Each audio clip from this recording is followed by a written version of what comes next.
First, I'd just like to begin. First, I'll introduce the Renew Democracy Initiative, and then I'll introduce our speakers. But first, the Renew Democracy Initiative was founded in late 2017. And it was founded in response not only to the insane polarization that we've all seen over the last few years, but also to address a more systemic problem, which is that since the end of the Cold War in '91, we just haven't done a good enough job making a strong case for liberal democracy. History ended, and we assumed that liberal democracy could essentially make the case for itself. But clearly that's not what happened. Over the last few years, we've seen democratic backsliding around the world and a resurgence of extreme right and extreme left populism that would have been unthinkable just a few years ago. And of course, that's to say nothing of the threats to democracy that we've seen here in the US over the last 4 years. And of course, the fact that right now we're a few weeks after the election and the transition still has not formally begun. And so with all of this in mind, RDI seeks to educate and empower people to prioritize constitutional principles in their civic behavior. We believe in a twofold vision. One, a national movement that prioritizes liberal democratic values, free discourse, and rational decision-making. And two, an intellectual and ideological foundation that transcends our current polarized and ineffective political system and makes systemic political reform possible. We do this by coordinating efforts with leading public figures, creating video content, written content, and of course, community building events such as this. If you'd like to learn more and support our mission, please check out our website at rdi.org. Follow us on Twitter at renew_democracy. And if you'd like to collaborate or talk at greater length, please email us at info@rdi.org. And now to introduce our speakers. Senator Heidi Heitkamp became the first woman elected to the Senate from North Dakota in 2013. In the Senate, she often worked with bipartisan allies, like the late Senator John McCain, with whom she wrote a law to create Amber Alerts in Indian country. She currently serves as a board member of both the Renew Democracy Initiative and the McCain Institute, and is considered a frontrunner for Secretary of Agriculture in Joe Biden's cabinet.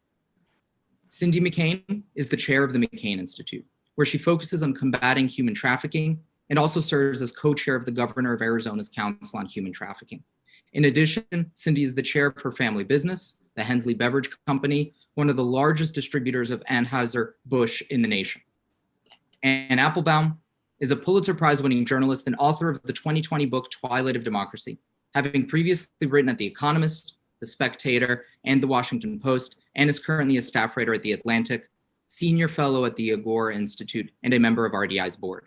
And I'd also like to thank the McCain Institute, which is co-sponsoring this event. And at this point, I'll pass it over to my friend and colleague at the McCain Institute, Paul Fagan, to introduce their work.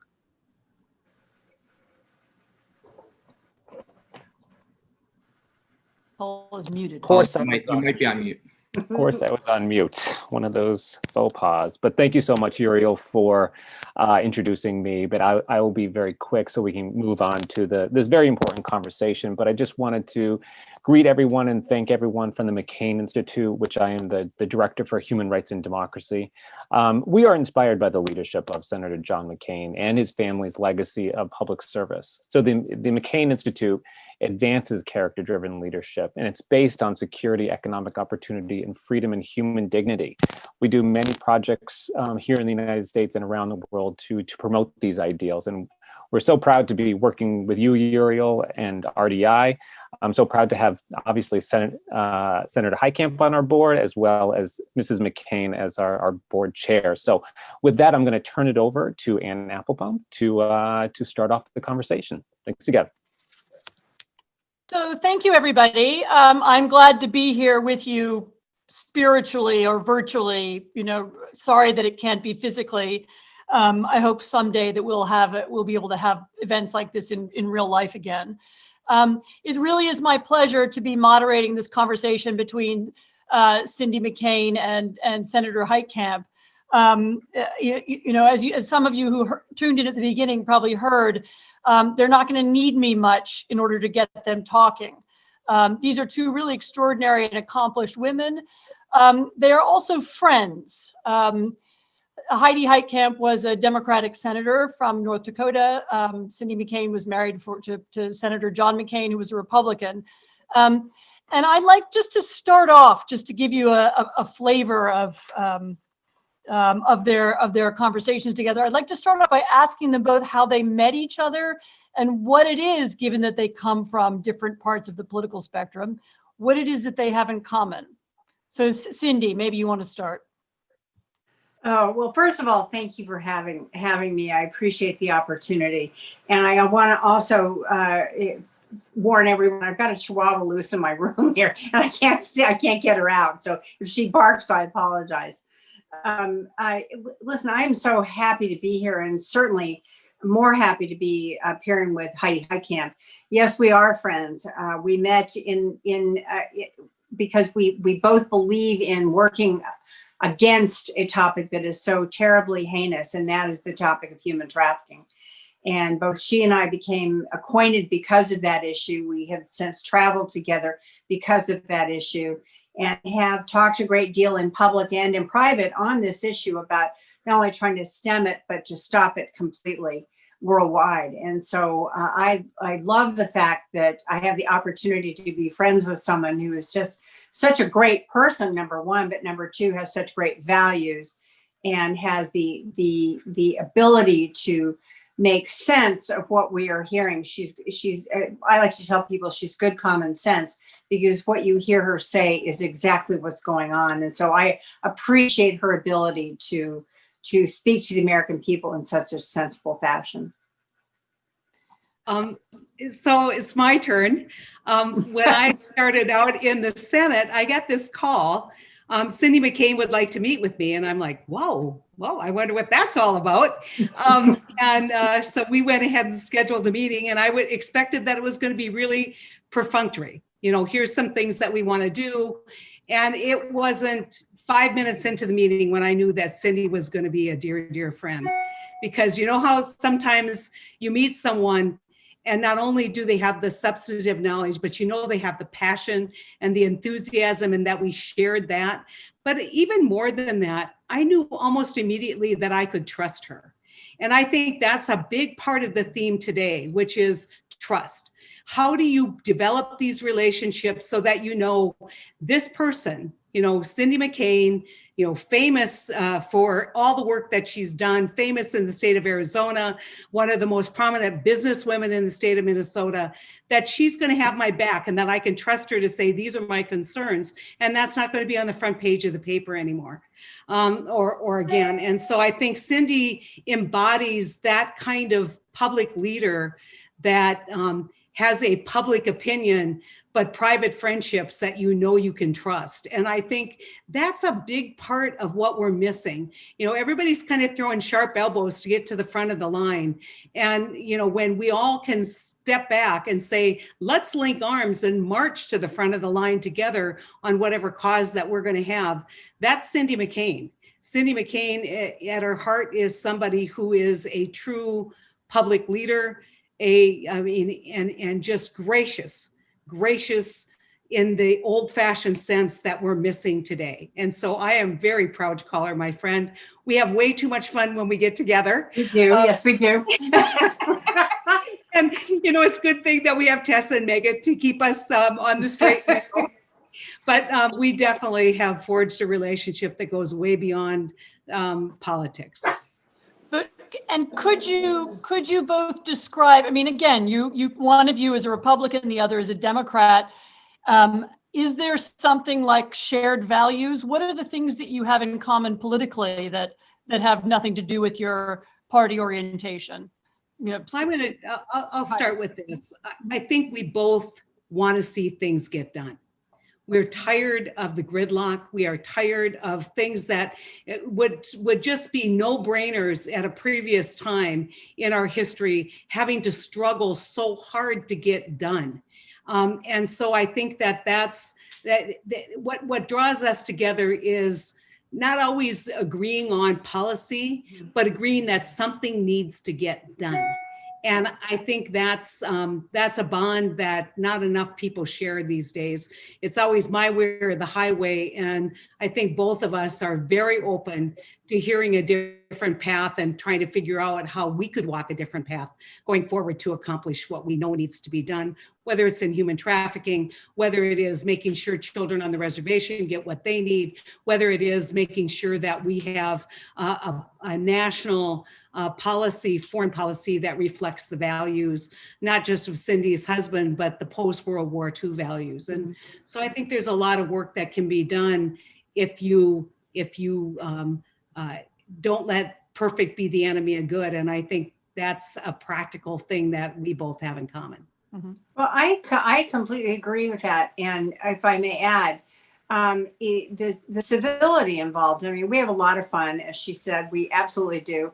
But when we work together on whatever issue it may be, trafficking or whatever, like she has mentioned, our Native American people on the reservations, there is always civility, and I would think of nothing but that with regard to how we operate.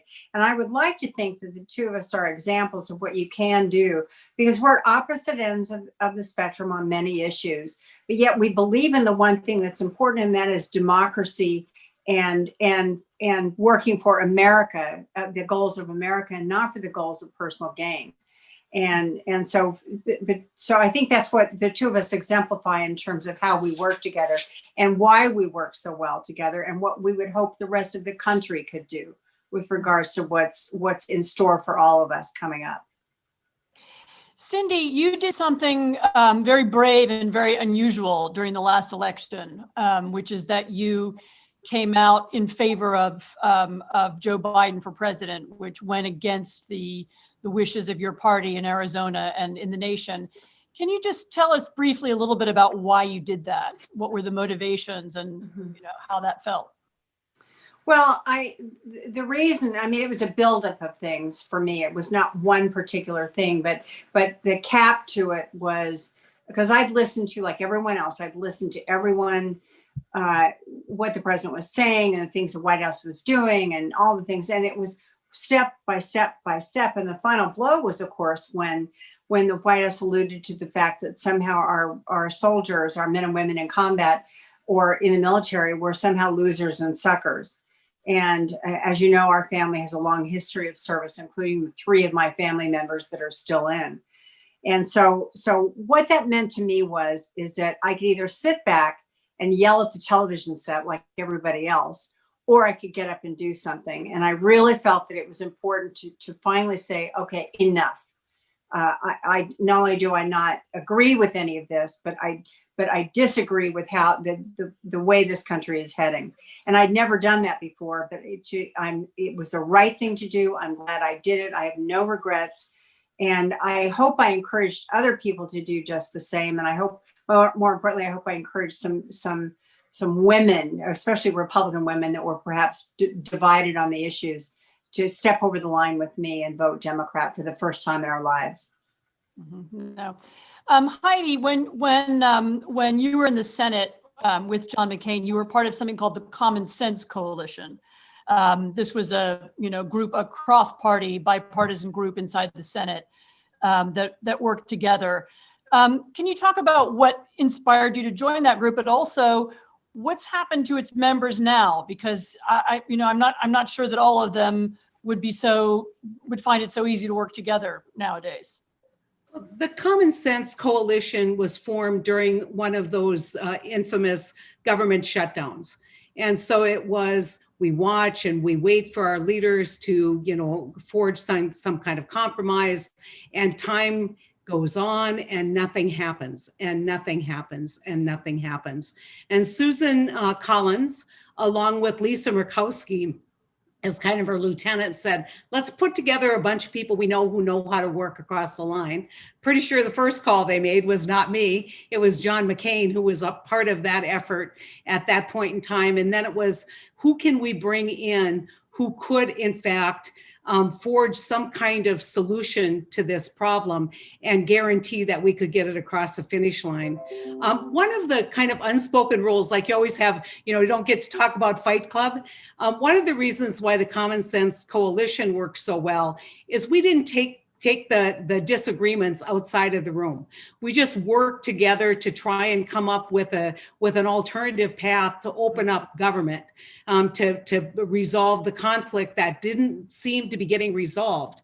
And in the end, the remarkable thing was the coalition that we had formed, really with a lot of John McCain's leadership as well.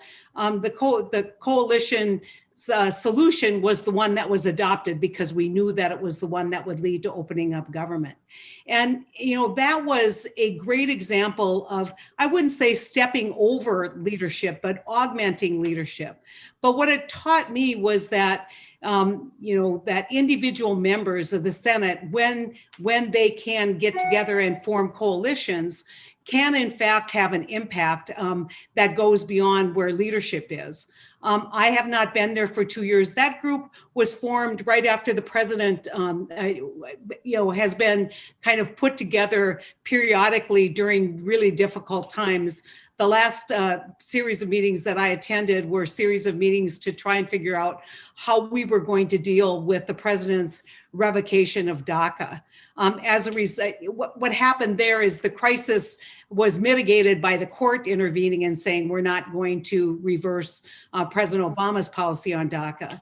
I think that organizations or kind of ad hoc groups like this can be very, very successful. There's still a number of people in the Senate who have participated in that discussion, but I'm fearful that there are fewer and far between, with people like Claire McCaskill and me and Joe Donnelly leaving. I think it gets a little tougher to figure out who you can rely on. But I want to just point out that it is really important that within that room, that there's trust. And I know this is a theme that I keep sounding, but it's absolutely true. One of the reasons why we don't have bipartisanship, why we don't have these kinds of resolutions, is because everybody's fearful that somebody's going to find their way in front of the camera and talk about, what you just said in the other room. Happens all the time out of caucus. I think it's a really bad trend. And I think that it makes it virtually impossible for people to have those open and candid conversations that they need to have in order to resolve conflict. So I famously gave Susan Collins a leadership stick that I received when I was in Ethiopia. I hope she uses it again. And it was a talking stick that you pass when people talked, and there was no interruption and everybody had their say, which was another huge difference compared to kind of the way the Senate in regular order runs. Yeah, one of the disturbing aspects of politics in the last couple of weeks, frankly, has been the silence of so many Republicans in the face of a very strange and kind of alternately comic and alternately sinister attempt to change the result of the election, including a lot of Republican senators whom both of you know. Would you be able to share with us what you think is happening? What's the mentality of people who won't go on the record and say the election is over, Joe Biden won? And what do you think we should do about it? I mean, both of you are examples of cross-party, bipartisan cooperation. How do we bring people like that, senior people, the Senate, how do we bring them back into a mainstream conversation where we can all acknowledge who won the election and move on? Well, I'll take that first. First of all, I think those who have chosen not to step forward and acknowledge the fact that elections have consequences are shameful. I really mean that. It's time that we as voters, and I'm just a regular voting person, I'm not don't hold elective office, but that I demand more of my elected officials, that it is time that I say to them, no, right now, you need to stand up. We have a new president-elect. You need to not only enable him, but help him get going. Help this administration on behalf of the country get going with what we need to do as Americans. And unfortunately, we don't have that. And we should demand that of our senators, of our congressmen, of our local officials the same way. I think all of us can agree on one thing, and that is this divisiveness has got to stop. but yet it takes, you know, everyone would say, gee, I wish John McCain were here because he would step forward. Well, yes, he would step forward, but it's time that other people step forward in this and make sure that we understand as voters that our elected officials do care and they're going to work for what's good for the country and not good for themselves or for the party. Well, and you know how much I admire an article that you recently wrote for The Atlantic talking about, you know, kind of what happens in groupthink and collaboration, or at least, silence, and how much courage it took for people in Eastern Europe to stand up to the Communist Party, how much courage it took for people to be dissenters, whether it was in the Warsaw Ghetto or in the French Resistance. We have examples, you know, what's happening in Hong Kong with protesters. All we're asking is for people to defend democracy who are in positions like the United States Senate. What we get typically is exactly, I mean, I applaud Pat Toomey. Good for you. You stepped up. You did the right thing. You waited until it seems like the litigation was exhausted in Pennsylvania. But, you know, there's something about Pat Toomey that isn't apparent for anybody else. And that is that he has decided not to seek re-election and not to run for governor. And so somehow that political courage, that sense of responsibility gets elevated when you don't have to put your political career at risk. I'm saying there's some things worth risking your political career. And certainly sending a message to those people who want to denigrate and erode our democracy globally, which is we are going to stand together to fight this. That's worth some political risk here. Spend some of that political capital, especially those people in deep red states like mine who risk nothing. All they've got to do is put an R behind their name to win re-election, and yet they cower in the corner. I mean, it is mind-boggling to me. One thing that I will say is I think a lot of them are waiting for the date of the Electoral College, which, and you probably know better than I do, is sometime in December. But the game now isn't that we're going to litigate up until the time that we have our electors voting in the Electoral College. The game now is to delay the Electoral College. The game now is to game the Electoral College, not even pursue remedies through the courts, but pursue political remedies with canvassing boards.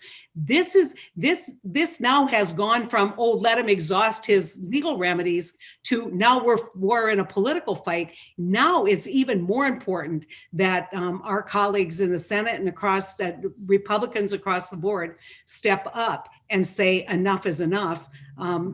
We need resolution, and we need to be able to move forward as a country and reflect those democratic values that we have. Hi, Heidi, you told me actually at the time that my article was published that you'd sent it to some Republican colleagues and friends in the Senate.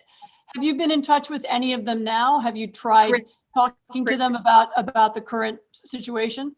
I've called a couple on issues that I care about. I have to be careful because I'm still in that 2-year window where, you know, I can't be seen, talking substance to any of the colleagues. But I don't consider advancing a well-written, well-reasoned, and provocative article in that category. I got no response, and I think in part because it's a mixture of, look, I'm just going to duck my head and play the day trading game, right? We need value investors, not day traders in the United States Congress. But right now we have day traders. Just get me through the day. And if I can make it through the day, then I'll live to fight this fight and worry about my legacy later. Opportunity is knocking for them to do the right thing. We'll see what happens in the next 48 hours, which I think will be critical in this debate. Cindy, a lot of people in the last few days on social media and in other places have been replaying Senator McCain's concession speech after he lost the election to Barack Obama. And it is a really extraordinary piece of rhetoric. It's about, his honorable opponent and the importance of democracy. And this was to a large crowd of Republicans, some of whom booed initially when he began saying that Obama was a patriot. And so on. what's changed within the party? You know, what do your friends say, your colleagues, your former contacts? You know, why isn't a speech like that being given today, and why aren't they demanding that it happen? Has something altered over the last several years, and can you put your finger on what it was? Well, what I believe has occurred is we have had a White House that has kind of dumbed down the process and actually made this divisiveness the way to be active, made this incivility to be the norm, to the era of Twitter fights and all this other stuff. I think is a large part of this. It's not all of it, but it has an effect on what's going on. And especially with our elected officials or those who have attempted to become elected officials and have lost the game. What we've lost track of here, and what those members who are right now members of Congress or of the Senate, is that you made a pledge to this country about being, working for the country, working for what's right, working for freedom and democracy, and everything our founding fathers stand for and stood for. And yet somehow that's become that stuff's kind of not the way to go, because our president says it's not the way to go, because our president makes fun of people that do that. And whether you like it or not, it's had an effect. And I have remind myself every day, and have remind my children, who are not children, they're fine young adults, that what the right thing is and how we continue on the path that their father led us on. Because his was the right path. It was the path of democracy and freedom, and standing up for those who don't have human dignity, and standing up for those who need our support as human beings. And I think that's, in my opinion, it's no more complicated than that. I mean, Heidi, you may have a different opinion, but no, I couldn't have said it any better. So I'm looking at some of the questions that people are putting up, and really the same. There's one that's occurring over and over again. And since it was on my list as well, I thought I'd ask it. And this is, how do we reach people who seem to live in an information bubble? How do we reach the people who still believe Trump won the election? What do you do to reach across that boundary? I mean, both of you have a wide range of acquaintances. Both of you understand the problem. What do you do personally? How do you break into the mindset of somebody who's become detached from reality and believes alternative versions of what's happening politically? Well, I'll go first. First off, I think that there's a fair percentage of people who you aren't going to persuade. People who in spite of seeing something with their own eyes will believe somebody who says black is white, even though they're looking at black. And so that is all about, I'm only going to listen to, and in this case, Donald Trump, and whatever he says is the truth, against any kind of fact-based information beyond that. So let's just, for a moment, talk about those people who were sitting on the sidelines, who have been kind of like, okay, Joe Biden won. Now all of a sudden they're starting to think, well, maybe he didn't. Maybe there is something to all this, because as Donald Trump understands, the mother's milk of communication is repetition. And so he repeats the election was a fraud every day, and eventually it erodes the support even among people who have not, who on election night, or at least the Saturday after election, were willing to concede that Donald Trump had not won re-election, that the election belonged to Joe Biden. I think that one of the things we're suffering is not, whether you listen to Fox News or not, is that we don't engage enough with local media. So one of the things that I do is I try and get on talk radio in North Dakota. I try and look at how I can influence the folks that maybe weren't supporters of mine, but would listen when I make the argument. And that's why we need an army of surrogates out there kind of explaining, look, he hasn't won any of this litigation. Look, this is kind of where we are right now. And this is very dangerous for these reasons. Mm-hmm. And so what I do is I try and it helps a little bit that my brother has one of the largest regional talk shows in the state, in the upper Midwest. So pop on with him when something happens and really try and explain it, and then take questions from people. And I think we've ignored that kind of traditional media, and I think that has to be restored, kind of those trusted local sources, mm-hmm. because the national media is so biased one way or the other. Well, I think I completely agree with Heidi on this, but I also think that it's important that we encourage folks, the general folks out there on those talk shows, to not only ask questions, but to fire back. I mean, if you truly believe that that President Trump won this, and is winning this, then we've done a bad job at conveying exactly what's going on, and meaning the rest of us who know the difference of it. I think it's up to all of us to make sure, once again, that we dive in, as you said, and participate and be defenders of what's going on and not offenders of it. Mm-hmm. There's a follow-up question to that, Cindy, which is maybe a little delicate, which is, when you encounter people, and this must happen to you a lot, given what's happened over the last couple of months, when you encounter people who are angry at you for your political views, people who are close to you or who used to be friendly with you. I see a few people asking about this in the comments, and of course I know it very well. It's one of the topics of my book. But when you encounter that kind of personal anger, personal conflict, how do you overcome it? How do you reach out to people who you disagree with? How do you stay in touch with them? Well, for number one, I stay calm.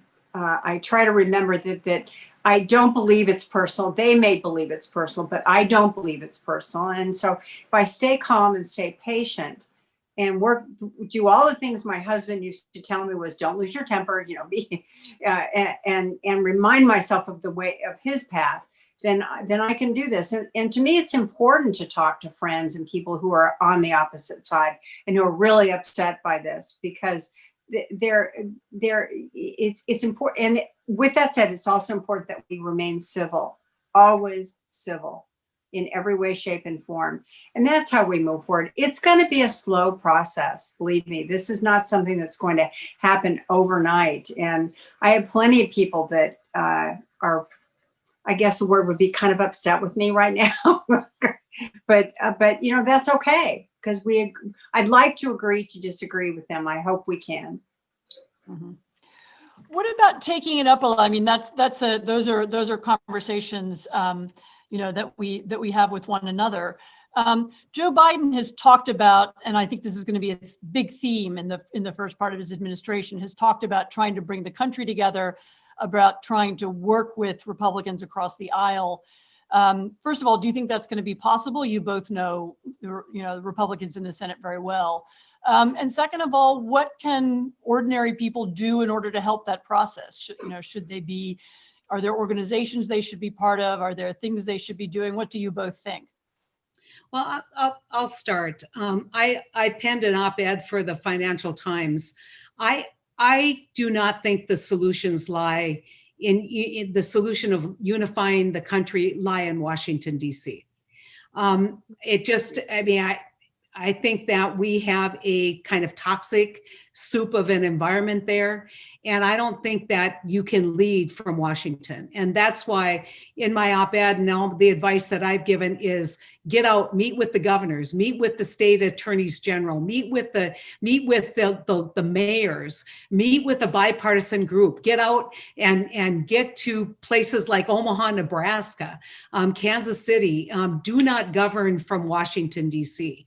And I think that when people see that your effort physically is that you are reaching out, not trying to do an inside deal in Washington, D.C., but build enough support across the country for an agenda and listen, not just build support for your agenda, but change your agenda if you hear another good idea or if there's something else going on. Certainly in rural America, that's a critical piece, actually showing up and not just doing something to rural America, but doing it with them. And I think that one thing about Biden, and Cindy knows this because I consider Joe Biden a dear friend, but certainly not at the level that Cindy and her family know Joe. That's who he is. He is somebody who wants to listen. He is somebody who really cares. He is somebody who loves meeting people. And I think that where that you have this kind of populist leader right now, Donald Trump, I've never seen him show a great deal of respect to people, to the individual person. And I think Joe Biden is all about the dignity of each American. And I think when you take that attitude into the country and don't try and work the back deal, sure, do what you need to do in Washington, D.C., but build support from outside the country and build it. And then what's the senator going to say when the governor signed off on an idea and the governors are promoting it? I mean, they're going to have to realize this is something that's pretty critical for their state. So I just think if you expect bipartisanship to come from Washington, what is it that Einstein said? You want a different result, you got to do something different. Yeah. Insanity is doing the same thing over and over again and expecting a different result. Cindy, what do you think?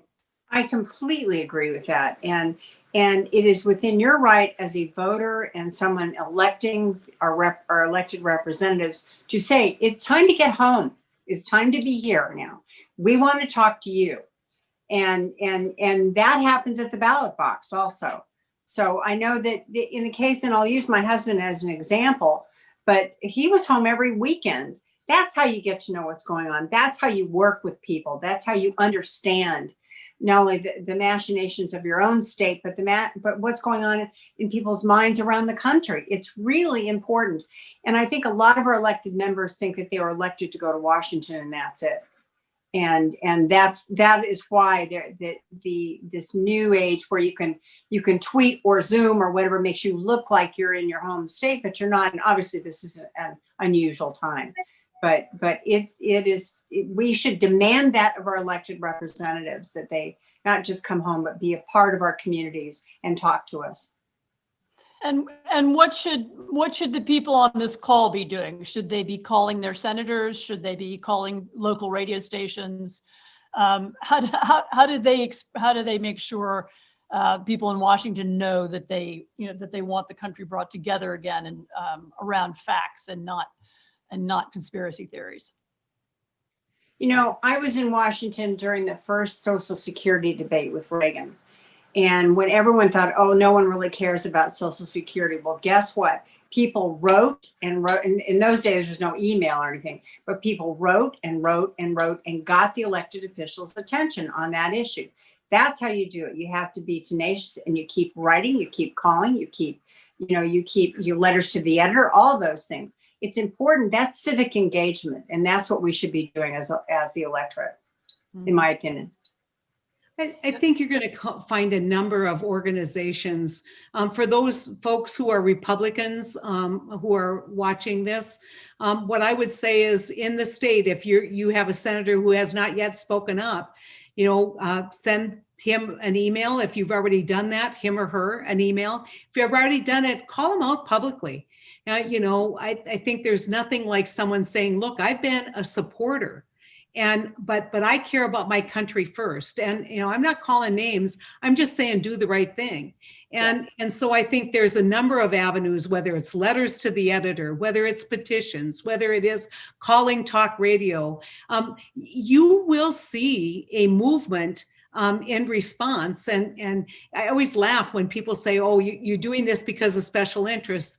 When you're an elected official, what your constituency believes, the phone calls that you get, you make note of it. At least I did.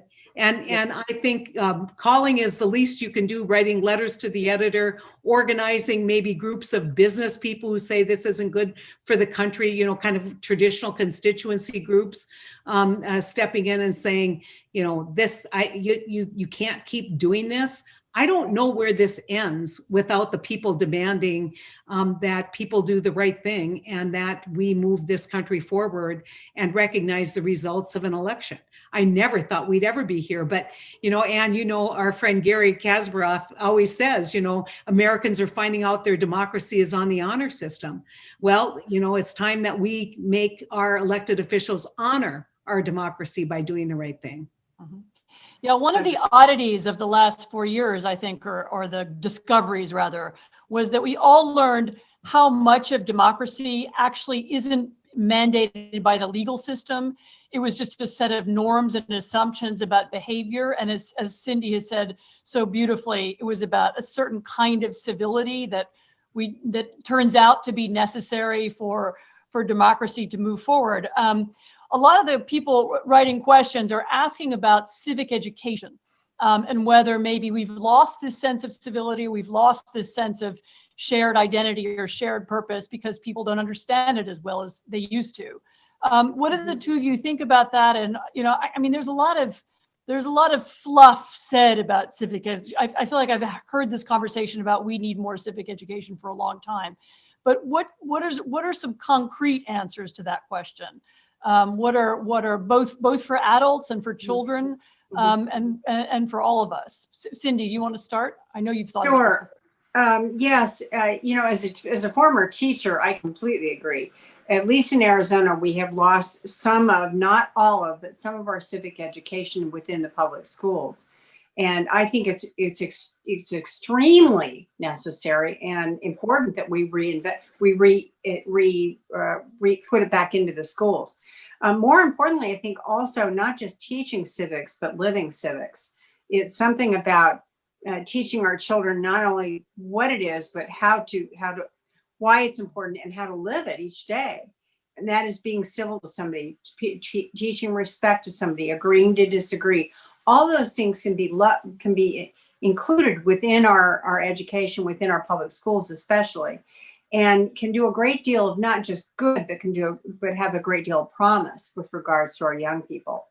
It scares me a little bit that we don't have as much of that, and that we're somehow now the sports people are not going to like me for this, but maybe have more attention to sports than we do our civic education and some of our other things. Hopefully they didn't hear me say that. I'd like to see some money put in civics. I'm not sure your former or your husband would agree with this. No, I agree. He's totally sports, but he loved his sports teams. Yes, he did. I think that it goes beyond civic education. I think we've lost the ability to think critically. And by that, I mean, think independently. I remember sitting at my kitchen table, my dad, who had an 8th grade education, never was basically stopped by his father from going to high school. And I remember my dad, when we would come home and say what we learned in school, he would challenge us. He would say, "Why do you think that?" And it was like, well, we got told that, but he would always say, "Why do you think that's true?" And so we have to take responsibility within families. We have to take responsibility for teaching critical thinking skills. And he may have totally agreed with what we just said, but he challenged us at that dinner table to be able to defend our positions, be able to defend them with facts and with knowledge. And one of the big concerns that I have, North Dakota is one of the states that actually mandates that high school graduates cannot graduate without passing a civics exam. It's not enough to know what the 3 branches of government are. It's not enough to know, what the Supreme Court does, or Marbury versus Madison, or, all of the things that you learn. You've got to figure out what the expectation is for honest leadership. And I think the biggest shock that I have is I used to believe that somebody who lied and who was a hypocrite could never get elected in this country. And I think we have now seen that that's not true. And so how do we bring back critical thinking skills so that people can, in fact, judge a lie, judge hypocrisy in ways that need to be judged, so that they can make the right decisions when they go to the ballot box. If you had told me that you could tell, massive amounts of lies every day and number one, get elected to begin with, but almost get reelected or at least get over 70 million votes, I would not have thought that was possible. And I think it's more than civics education. I think it's the ability of people to think independently and come to their own conclusions without relying on groupthink. Mm-hmm. Mm-hmm. I agree. There's another question here, which is related, which is, and this is I've been a part of a lot of conversations over the last couple of weeks about, should there be a kind of as in the post-Watergate period, should there be reforms to our system? I mean, I don't think we're going to get constitutional reforms at this stage. There isn't that kind of majority for it. But are there reforms to the way the presidency works, the way the Senate and Congress works? Is there a kind of package of measures, perhaps, a law requiring that the president reveal his tax returns, for example? I mean, is that the way to go? Is there a legislative package that we could think of? Are there any elements that, any laws or rules that could be passed that would make some of those vague norms into the laws? Would that help the situation, or would that make it worse? Heidi, do you want to take that first? Well, I'll start out because it's something that I care about deeply, and it's kind of like nobody in the country is paying attention. One of the moments where I became almost very fearful for our democracy was the president's executive orders, number one, firing of inspector generals. Now we have, they had a GSA refusing to release reports or releasing the money for the transition, because I don't know why. I mean, go figure, she could do it tomorrow if she wanted to. And so I think that we need to take those traditional guardrails, whether it's the general GSA, whether it is GAO, which is headed up by a wonderful man by the name of Gene DiDardo. I would start with him and say, what concerned you during this time period as somebody who is responsible, has a key role in oversight? I would take people like Michael Horowitz, who is kind of the de facto of the IG, the inspector generals, and say, what concerned you and how do we fix this? I think that we need to drill down into those places where maybe they haven't gotten a lot of attention, but to me, they are the underpinnings and the foundations. And again, that system where we never thought somebody could willy-nilly fire an inspector general, but that's in fact what they did when they were looking at behaviors that should have been looked at. And so, there's some institutional guardrails that we thought were more protected than what they are. And that would be one place that I would look. I would go to career people like Michael Horowitz and Gene DiDardo and say, okay, what have you learned the last 4 years and how can we fix this? Mm-hmm. Cindy, what do you think? I don't disagree with that. I think there should be some strong examination of just what occurred, how it occurred, why it occurred, et cetera. I don't disagree with that. I would warn, though, that we remind ourselves that our founding fathers had a certain plan, and I know everyone here believes in the same thing. The plan was pretty good, but I don't disagree with the fact that these narrow areas that Heidi is talking about should not be re-examined and discussed, and take a look at whether changes should be made.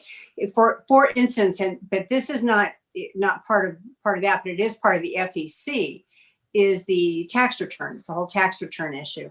My husband and I both had to turn in our tax returns. We filed separately. We both had to turn ours in. It was a bone of contention with me. I'll be honest about it. It was a bone of contention with me because I was not the candidate. And yet I did that. And somehow this president didn't have to turn over anything, and no one did anything about it. So there should be, I think, some checks and balances with regards to issues like that and others. There are plenty of others. That was one that just kind of bothered me a little bit. Mm-hmm.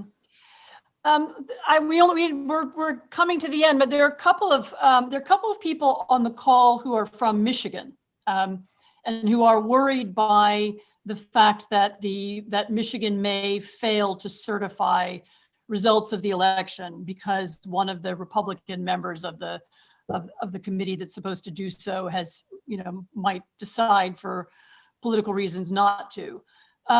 If that happens, they've asked, what should we do? So what should we who live in Michigan, we who live elsewhere, because this would be no longer just Donald Trump's campaign committee trying to win the election by lawsuits. This would be him trying to literally steal the election by getting people to not recognize the result. What's the correct reaction if that should happen? I think the correct reaction is to be horrified first. We all should be horrified by that. Then to step back and say, how do you fix it? And this morning I said, maybe you run these canvas boards like the Oscars and you hand it over to a CPA firm who has no political bent, just knows how to work numbers. But to me, what absolutely, just to calm things down, there is a process pretty much in every state, and I'm sure it's true in Michigan, where somebody withstanding, and I would assume that it would be the campaigns, could in fact seek a writ of mandamus requiring the canvassing board to certify the election. And I think you probably would see that. But if I lived in Michigan, I would be pressuring my state senators. I would be pressuring everyone who was in state government, especially Republican officials, to stand up against that kind of behavior. It is frightening. If the other Republican puts this in a stalemate, it's really frightening to consider that, yes, in fact, what could happen is you could have, I think, not to exaggerate this too much, but a constitutional crisis. Because once again, those norms that we have come to expect, which is that canvassing boards do what they're supposed to do, certify elections if in fact the count has been basically certified by the counties. The canvassing board, if the canvassing board gets taken over politically, that's a crisis. And hopefully the courts would stop that nonsense. But again, we would have to look in the rearview mirror and say, how do we stop that from happening in the future? Yeah. What do you think, Cindy? Well, I agree. And this again comes back to the voterate and what we believe is right and what's going on. I do agree. There could be a little bit of an issue here, especially if it kind of the cascade begins across the country. In my heart, though, I believe in the good sense of the American people. I believe in the good sense of our state legislatures. And I just don't believe that any of this is going to gain steam, if that makes sense. I'm hoping that Michigan comes to its senses and does exactly what they're supposed to do. And that's the same for other states. I mean, there's still some other states out there that are, dealing with the same issue. But I have to believe in the good sense of the American people, and that it'll be okay. Can I add something, Anne? I think that the president has led this effort by threat. Right. Threatening people's political career, threatening that you'll be on the outs if you don't agree with me. I think we should lead with accolades for the Republican official in Maricopa County. I don't know if Cindy knows him, but who recently stood up for the Constitution, stood up to do his job regardless of politics. I think that we ought to shine the light on the courageous. As a way to say, look, don't you want to be part of this club? Don't you want to be part of this group?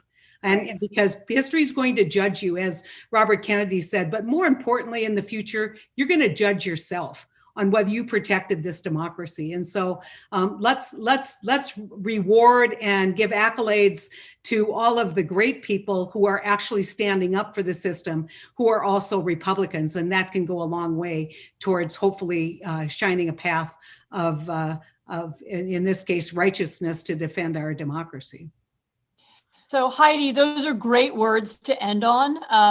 And the two of you and your friendship, I think, are also, it's a positive example that I think we can show people it is possible in this country for people of different political views to have civil conversation, to work together, and to organize themselves around the ideas and ideals of democracy. So thank you, both of you, for your amazing example and for all of your work. It's really appreciated by so many people.